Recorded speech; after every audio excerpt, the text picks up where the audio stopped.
முன்னாள் அமைச்சர் செந்தில் பாலாஜிக்கு எதிரான மோசடி வழக்கின் கூடுதல் குற்றப்பத்திரிகை விசாரணை அனுமதிக்கான ஒப்புதல் கடிதம் இன்னும் கிடைக்கவில்லை என மத்திய குற்றப்பிரிவு காவல்துறை தரப்பில் சிறப்பு நீதிமன்றத்தில் தகவல் தெரிவிக்கப்பட்டிருக்கிறது. முழு விவரங்களை செய்தியாளர் சுரேஷ் கேட்கலாம்.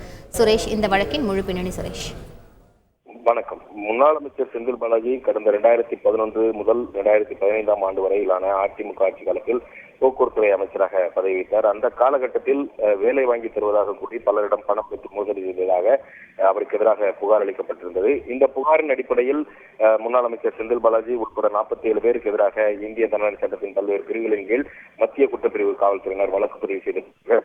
சென்னை எம்பி எம்எல்ஏக்களுக்கு எதிரான வழக்குகளை விசாரிக்கக்கூடிய சிறப்பு நீதிமன்றத்தில் விசாரணையில் உள்ள இந்த வழக்கில் இருந்து செந்தில் பாலாஜி உள்ளிட்டோரை விடுவித்த சென்னை உயர்நீதிமன்றத்தின் உத்தரவை உச்சநீதிமன்றம் ரத்து செய்தது. தொடர்ந்து இந்த வழக்கை மீண்டும் விசாரித்து செப்டம்பர் 30ஆம் தேதிக்குள், அதாவது கடந்த ஆண்டு செப்டம்பர் 30ஆம் தேதிக்குள் குற்றப்பத்திரிகையை தாக்கல் செய்ய வேண்டும் என்று மத்திய குற்றப்பிரிவுக்கு உத்தரவிட்டிருந்தது.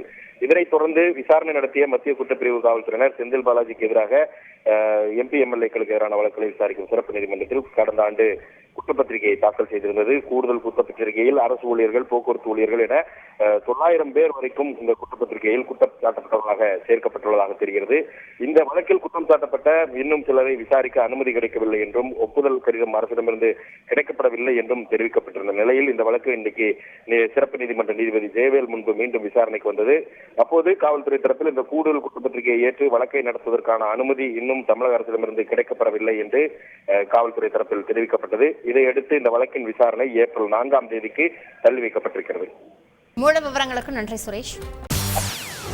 செய்திகளை உடனுக்குடன் தெரிந்து கொள்ள உடனே சப்ஸ்கிரைப் பண்ணுங்க.